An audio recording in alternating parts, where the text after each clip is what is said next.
خداوند یسوع مسیح کے نام میں آپ سب کو سلام۔ اگر آپ کے پاس بائبل مقدس ہے تو میرے ساتھ کھول لیجئے لوکا کی انجیل 17واں باب۔ لوکا اس کا 17واں باب۔ کلام مقدس میں لکھا ہے، پھر اس نے اپنے شاگردوں سے کہا، یہ نہیں ہو سکتا کہ ٹھوکریں نہ لگیں، لیکن اس پر افسوس جس کے باعث سے لگیں۔ ان چھوٹوں میں سے ایک کو ٹھوکر کھلانے کی بنسبت اس شخص کے لیے یہ بہتر ہوتا کہ چکی کا پارٹ اس کے گلے میں لٹکایا جاتا اور وہ سمندر میں پھینکا جاتا۔ خبردار رہو، اگر تیرا بھائی گناہ کرے تو اسے ملامت کر، اگر توبہ کرے تو اسے معاف کر، اور اگر وہ ایک دن میں 7 دفعہ تیرا گناہ کرے اور 7 دفعہ تیرے پاس پھر آ کر کہے کہ توبہ کرتا ہوں، تو اسے معاف کر۔ اس پر رسولوں نے خداوند سے کہا، ہمارے ایمان کو بڑھا۔ خداوند نے کہا، اگر تم میں رائی کے دانے کے برابر بھی ایمان ہوتا اور تم اس توت کے درخت سے کہتے کہ جڑ سے اکھڑ کر سمندر میں جا لگ تو تمہاری مانتا۔ مگر تم میں ایسا کون ہے جس کا نوکر ہل جوتتا یا گلہ بانی کرتا ہو، اور جب وہ کھیت سے آئے تو اس سے کہے کہ جلد آ کر کھانا کھانے بیٹھ، اور یہ نہ کہے کہ میرا کھانا تیار ہے اور جب تک میں کھاؤں پیوں کمر باندھ کر میری خدمت کر، اس کے بعد تو خود کھا پی لینا۔ کیا وہ اس کے لیے اس کا نوکر احسان مانے گا کہ اس نے ان کی باتوں کی جن کا حکم ہوا تعمیل کی؟ اسی طرح تم بھی جب ان سب باتوں کی جن کا تمہیں حکم ہوا تعمیل کر چکو تو کہو کہ ہم نکمے نوکر ہیں، جو ہم پر کرنا فرض تھا وہی کیا ہے۔ اور ایسا ہوا کہ یروشلم کو جاتے ہوئے وہ سامریا اور گلیل کے بیچ سے ہو کر جا رہا تھا، اور ایک گاؤں میں داخل ہوتے وقت 10 کوڑی اس کو ملے۔ انہوں نے دور کھڑے ہو کر بلند آواز سے کہا، اے یسوع، اے صاحب، ہم پر رحم کر۔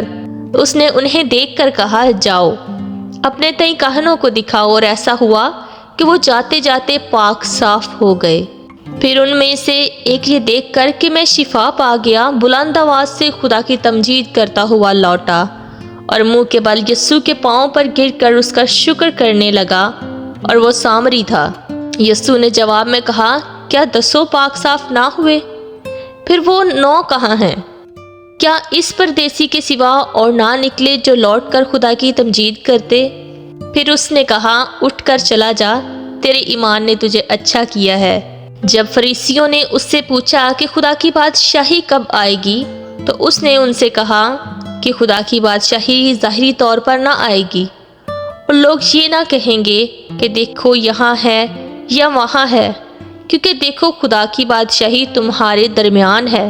اس نے شاگردوں سے کہا کہ وہ دن آئیں گے کہ تم کو ابن آدم کے دنوں میں سے ایک دن کو دیکھنے کی آرزو ہوگی اور نہ دیکھو گے۔ لوگ تم سے کہیں گے کہ دیکھو وہاں ہے یا دیکھو یہاں ہے، مگر تم چلے نہ جانا اور نہ ان کے پیچھے ہو لینا، کیونکہ جیسے بجلی آسمان کی طرف سے کوند کر دوسری طرف چمکتی ہے، ویسے ہی ابن آدم اپنے دن میں ظاہر ہوگا۔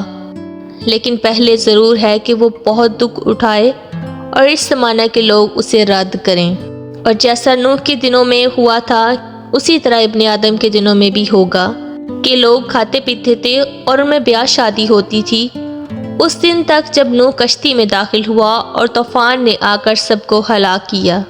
اور جیسا لوط کے دنوں میں ہوا تھا کہ لوگ کھاتے پیتے اور خرید و فروخت کرتے اور درخت لگاتے اور گھر بناتے تھے، لیکن جس دن لوط سدوم سے نکلا، آگ اور گندک نے آسمان سے برس کر سب کو ہلاک کیا۔ ابن آدم کے ظاہر ہونے کے دن بھی ایسا ہی ہوگا۔ اس دن جو کوٹھے پر ہو اور اس کا عذاب گھر میں ہو، وہ اسے لینے کو نہ اترے، اور اسی طرح جو کھیت میں ہو وہ پیچھے کو نہ لوٹے۔ لوط کی بیوی کو یاد رکھو، جو کوئی اپنی جان بچانے کی کوشش کرے وہ اسے کھوئے گا، اور جو کوئی اسے کھوئے وہ اس کو زندہ رکھے گا۔ میں تم سے کہتا ہوں کہ اسی رات 2 آدمی ایک چارپائی پر سوتے ہوں گے، ایک لے لیا جائے گا اور دوسرا چھوڑ دیا جائے گا۔ 2 عورتیں ایک ساتھ چکی پیستی ہوں گی، ایک لے لی جائے گی اور دوسری چھوڑ دی جائے گی۔ 2 آدمی جو کھیت میں ہوں گے، ایک لے لیا جائے گا اور دوسرا چھوڑ دیا جائے گا۔ انہوں نے جواب میں اس سے کہا کہ اے خداوند، یہ کہاں ہوگا؟ اس نے ان سے کہا، جہاں مردار ہے وہاں گدھ بھی جمع ہوں گے۔ پاک کلام کا پڑھا اور سنا جانا ہم سب کے لیے باعث برکت ہو۔ آمین۔ God bless you.